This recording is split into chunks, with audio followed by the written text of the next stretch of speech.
July 7th, 1968, 2:17 a.m. Wells Restaurant, Harlem. The air is thick. It smells like grease, expensive cologne, and impending doom. Ellsworth, Bumpy Johnson, the godfather of Harlem, clutches his chest. His heart is failing. The king is dying. Around him, the room freezes. Waitresses stop pouring coffee. The piano player halts mid-chord. They know. The whole street knows. The era of the gentleman gangster is ending right there, on the linoleum floor. But while the rest of the world is watching the king fall, one man is watching something else. Frank Lucas. He isn't crying. He isn't screaming. He isn't panicking. He is calculating. Bumpy Johnson isn't just dying. He is passing a torch. But this isn't a torch of gold. It's a torch of fire. It's a list. A set of keys. A roadmap to a secret that the 5 families would kill their own mothers to possess. See, the movies tell you Bumpy died in Frank's arms. They tell you it was a sentimental goodbye. That's Hollywood. That's the fairy tale. The reality was much colder. The reality was a whisper. In those final, gasping moments, Bumpy didn't talk about legacy or love. He talked about leverage. He whispered a location, a specific address in the Bronx, and he mentioned a name that was just starting to bubble up from the gutters of 116th Street. A name that would eventually rival Frank's own. Nicky Barnes. The old man knew the FBI had been watching him since 1952. He knew they had files. Thick, black redacted files detailing the corruption of 50 NYPD officers, 3 judges, and the Italian connection. But he also had files on the new blood, on the wild cards, on Barnes. Bumpy gave Frank a choice in that dying breath. Use the documents to destroy the Italians, or use them to bury the competition rising in his own backyard. The decision Frank made in the next 48 hours didn't just change Harlem. It rewired the entire American drug trade. But what the world didn't know was that Bumpy had a plan nobody saw coming. To understand the weight of those papers, you have to understand the ecosystem of 1968. New York City wasn't just a city. It was a battlefield carved up by invisible razor wire. South of 110th Street, the 5 families Gambino, Genovese, Lucchese, Bonanno, Colombo owned the air you breathed. They controlled the ports, the unions, the heroin. If you were black and you wanted a piece of the action, you bought from the Italians. You paid their price. You stepped and fetched. You were a retailer, never a wholesaler. You were a servant in your own kingdom. Bumpy Johnson was the only anomaly. He was the dam holding back the flood. He had fought Dutch Schultz. He had stalemated the Genovese family. He was a chess master playing against men with sledgehammers. But Bumpy was old school. He believed in order. He believed in the community. He was a killer. Yes, but a killer with a code. Then you had Frank, the quiet man, the driver. For 15 years, Frank Lucas sat in the front seat, silent as a shadow. He watched Bumpy negotiate deals worth $200,000 in a single afternoon. He watched Bumpy bribe captains and threaten senators. Most people looked at Frank and saw a chauffeur. They saw a nobody, a fetch-it boy. That was their mistake. That was the mistake that cost them everything. Frank wasn't just driving. He was studying. He was earning a PhD in the streets. He saw the cracks in the Italian armor that Bumpy was too polite to exploit. And then there was the new noise. The younger generation. Nicky Barnes. Mr. Untouchable. Barnes was different. Barnes was loud. He was flashy. He wanted the cameras. He wanted the glory. Bumpy hated that. Bumpy believed the silent man lives, the loud man dies. Bumpy saw Barnes as a liability. A wild dog off the leash. Bumpy had been collecting dirt on everyone, just in case. Insurance. He had documents proving that certain up-and-comers were talking a little too freely to undercover agents. He had proof of sloppy drops, proof that could send Nicky Barnes to Attica for 40 years before he even bought his first Bentley. We are talking about leverage worth $50 million in 1968 money. That's $1 billion today. The FBI wanted those files. The Italians wanted those files to see what Bumpy knew about them. And Nicky Barnes? He didn't even know the files existed. He was too busy buying tailored suits and flashing smiles. Frank had the keys to the kingdom in his pocket. He could have handed Barnes to the feds on a silver platter. He could have ended the rivalry before it began. But Frank Lucas didn't think in years. He thought in decades. The conflict began the moment the hearse left the curb. The vacuum of power Bumpy left behind was absolute. The Italians, specifically the Genovese capos, thought they could just walk into Harlem and take the keys back. They thought Frank was just the help. They approached him at the wake. Fat Tony Salerno's people. They told Frank, "Business as usual, kid. You buy from us. We set the price. You keep the corners quiet." It was a test. The ultimate test. It was the choice between easy money and absolute sovereignty. The easy money was simple. Bow down, kiss the ring, take a percentage, and live comfortably. That's what everyone else did. That's what the system demanded. But Frank remembered the documents. He remembered the whisper. The FBI was already circling. They had agents parked outside the funeral home, snapping photos of license plates.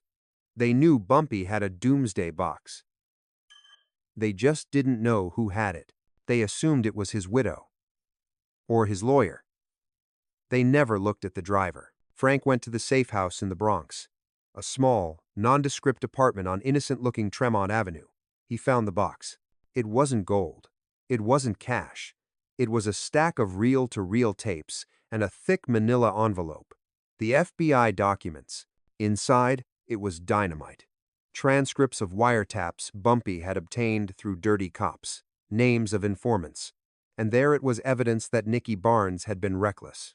Evidence that could paint Barnes as a risk to the entire operation.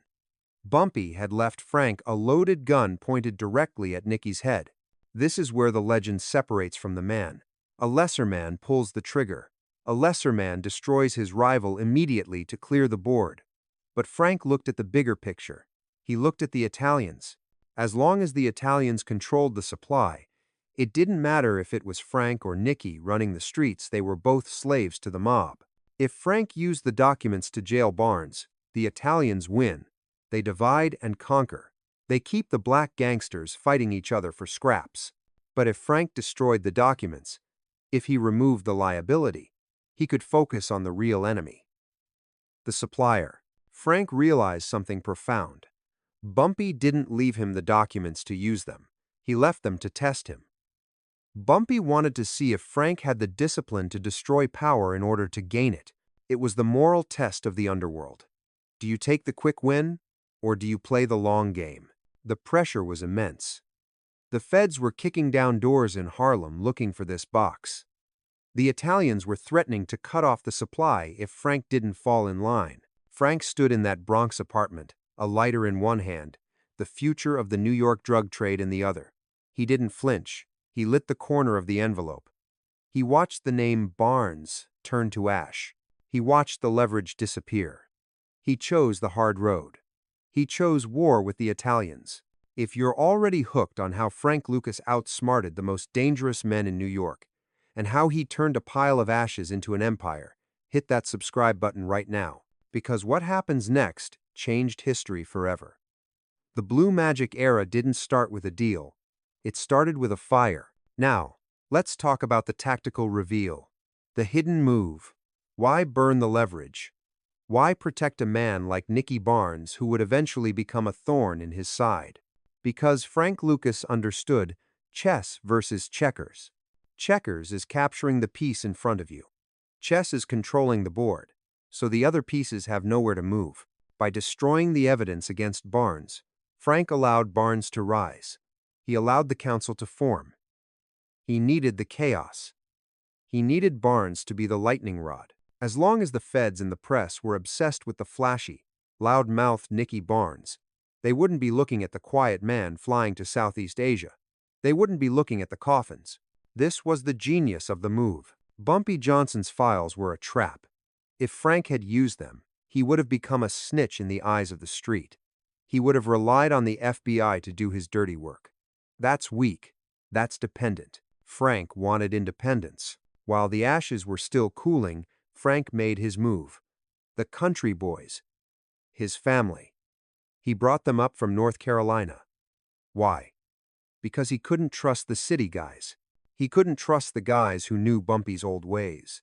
He needed clean slates, men who answered only to him. He bypassed the Italians entirely. He went to the Golden Triangle. He went to the jungle. This is the part the history books struggle to comprehend.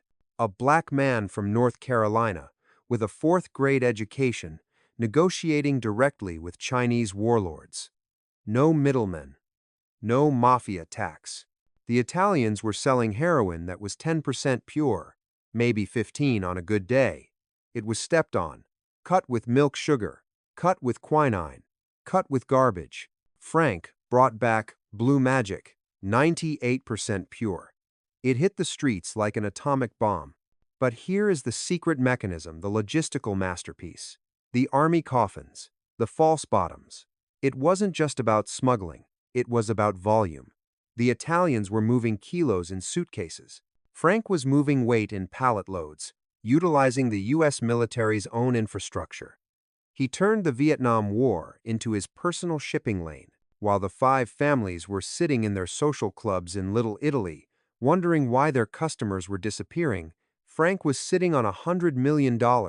He was 10 steps ahead. He used the very thing Bumpy hated, chaos, as camouflage. He let Nicky Barnes run around Harlem wearing unparalleled suits, doing photo shoots for the New York Times magazine, screaming, "I am the boss." Frank let him have the title. Frank took the money. The feds were chasing Barnes. The press was chasing Barnes. The Italians were trying to tax Barnes. And Frank? Frank was a ghost.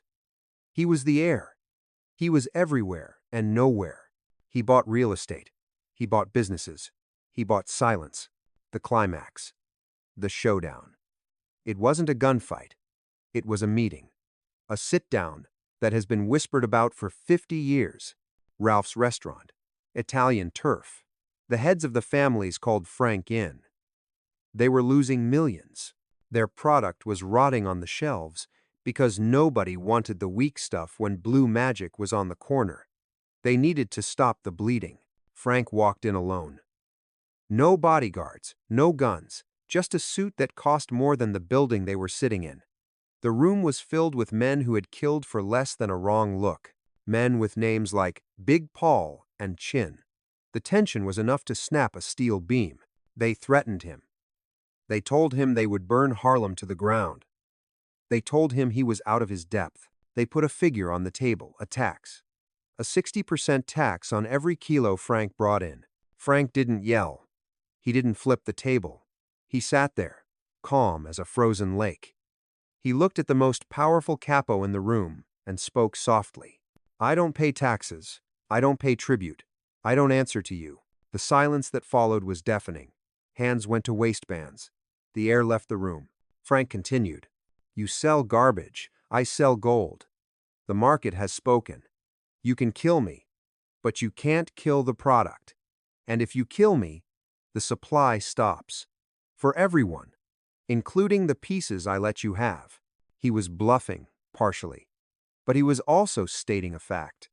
He had become the bank. He had become the Federal Reserve of heroin. If they took him out, the economy of the street crashed. Then, the power move. Frank slid a briefcase across the table. It wasn't full of money for them. It was full of photos. Photos of their own soldiers buying Blue Magic. Photos of their own crews dependent on Frank's supply. "I supply you now," Frank said. "I am the wholesaler. You are the retailers. Know your place." He stood up. He turned his back on 9 loaded guns. He walked out the door. And nobody shot. Nobody moved. They were paralyzed by the sheer audacity. The driver had just bought the car and fired the owners. That was the moment the opposition bowed down. Not out of respect, but out of necessity. They realized they were playing checkers, and Frank had just checkmated the board. He had used Bumpy's philosophy, the silent man lives, and weaponized it. He became untouchable not by being loud, like Barnes, but by being essential. But the real showdown wasn't with the Italians. It was with destiny. Frank had 7 years. 7 years, where he lived like a pharaoh. He bought the cattle ranches. He bought the dry cleaners. He stood in the coat made of chinchilla fur at the Ollie Frazier fight, a moment of hubris that cracked the armor. See, Bumpy warned him, the loud man dies. For 7 years, Frank was the silent man, but that night at the fight, he got loud. He wore the crown, and the feds, who had been distracted by Nicky Barnes, finally turned their heads. They saw the coat. They saw the $50,000 hat, and they started digging. The downfall was inevitable. It always is. Gravity works the same on the street as it does in physics. What goes up must come down. The raid in 1975 wasn't a surprise. It was a mathematical certainty. The DEA, the NYPD, the FBI, they all converged. They tore his house apart in Teaneck, New Jersey. They found the money in the walls. They found the assets. Frank Lucas, the man who outsmarted the Mafia, who navigated the Golden Triangle, who burned the documents that could have saved him. He ended up in cuffs. But here is the moral. Here is the legacy. The question isn't, did he get caught? Everyone gets caught. Or killed. The question is, was it worth it? Ask the streets of Harlem. Ask the historians. Frank Lucas broke the racial ceiling of organized crime. He proved that a black man could run an international enterprise without the permission of the 5 families. He didn't just break the rules, he obliterated them. He created a new economic model. However, the price was high. The addiction, the destruction of his own community. The very people Bumpy Johnson tried to protect in his own twisted way, Frank flooded with blue magic. The bodies piled up. The families were destroyed. Frank Lucas spent decades in prison. He lost the money. He lost the properties. He lost the chinchilla coat. But he kept the legend. When Bumpy Johnson died, he left Frank a choice. Destroy your enemy or destroy the old world. Frank burned the papers. He let Nicky Barnes run wild so he could build an empire in the shadows. He played the game better than anyone had ever played it. For 7 years, he was a god. He walked where others crawled. He spoke when others whispered. History books will tell you he was a drug dealer. But the truth? The truth is much more complicated. He was a corporate CEO in a ruthless industry. He was a visionary.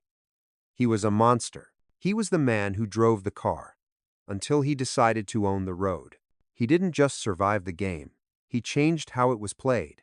And in the end, maybe that's the only victory the streets ever allow.